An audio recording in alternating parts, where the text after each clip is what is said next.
네, 이대 목동병원 신생아 집단 사망 사건에 대해 경찰은 의료진 과실에 따른 사망이란 부검 결과에 주치의를 다음 주 소환하는 등 수사에 속도를 내고 있습니다. 이 밖에 주요 사건 사고 사회부 김종성 기자와 함께 살펴보겠습니다.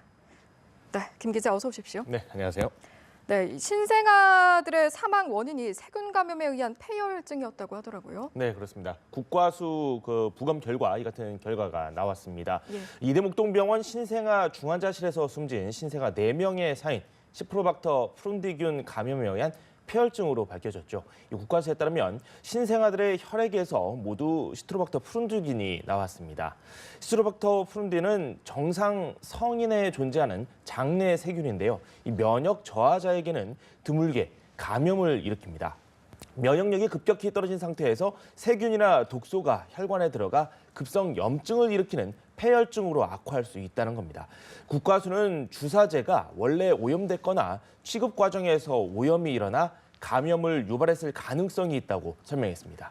네. 경찰은 현재 주사제 취급 과정에서 오염됐을 가능성에 무게를 두고 있는 상황입니다. 예. 그런데 신생아들에게 투약된 주사제가 미국 FDA에서 위험 경고가 있었다라는 소식도 있었는데 네네. 이게 어떤 의미인가요? 원래 문제가 있었던 약이라고 좀 생각을 해도 될까요? 쉽게 말씀을 드리자면 이 해외에서 먼저 이 약품이 유통이 됐는데 예. 해외에서는 위험 경고 문구가 있었는데 우리나라에서 나중에 들어왔는데 이 문구가 없었다 이런 이야기입니다. 신생아들에게 투약된 지질 영양 주사제의 이름이 스모프리피드인데 이 주사제가 미국 FDA에서 미숙아의 사망 위험을 경고한 약물이라는 사실이 국과수 발표 이후에 공개가 됐습니다. 식품의약품안전처 관계자는 미국에서 이 약품을 반입하면서 놓친 부분이 있었다 이렇게 해명했습니다. 이 관계자는 FDA가 사용을 금지한 것은 아니고 참고하라는 취지로 경고를 넣은 것으로 보인다며 그간 신고된 부작용 정보 등을 포함해 허가 사항을 다시 검토할 예정이라고 말했습니다.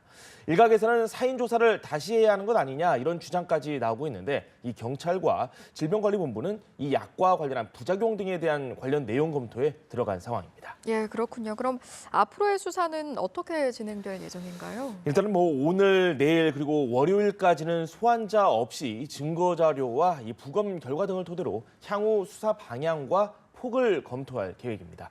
우선 주치의인 신생아 중환자실 실장 조수진 교수는 다음 주 화요일 오후 1시에 피의자 신분으로 소환될 예정인데요. 이와 함께 다음 주 신생아들이 사망한 전날 주사제를 취급하는 과정에서 감염관리 의무를 위반한 정황이 있는 간호사 2명을 업무상 과실치사 혐의로 입건할 예정입니다. 또 이 간호사들에 대한 지도 감독 의무를 위반한 수간호사와 전공의, 주치의 등 3명도 같은 혐의로 입건할 것으로 현재 알려진 상황입니다. 네, 저희가 앞으로 계속 지켜봐야 할 것 같고요. 네. 그런가 하면 재혼한 어머니의 가족을 살해하고 또 해외로 도피했다가 국내로 송환된 남성의 구속 여부가 오늘 결정이 된다고 하더라고요. 그렇습니다. 그저께 국내로 송환이 됐습니다. 예. 피의자 36살 김모 씨의 구속 여부는 오늘 늦게 결정될 전망입니다. 김 씨는 구속 전 피의자 신문을 위해 경기 용인동부경찰서를 나와 이 수원지법으로 이동하던 중 취재진이 범행 동기 등을 묻자 죄송하다 이런 짤막한 답변만 남겼습니다. 김 씨는 지난해 10월 21일 자신의 어머니와 계부 그리고 이부 동생을 살해한 혐의를 받고 있는 상황입니다.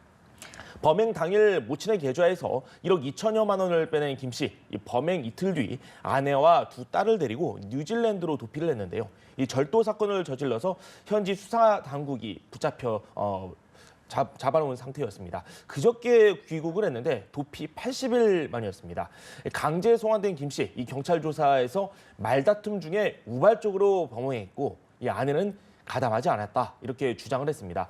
그러나 경찰은 좀 다르게 보고 있습니다. 김 씨가 금전을 노리고 범행을 계획했을 가능성에 주목하고 있는데요. 이 과정에서 아내 정 씨의 공모도 있었던 것으로 보고 있습니다.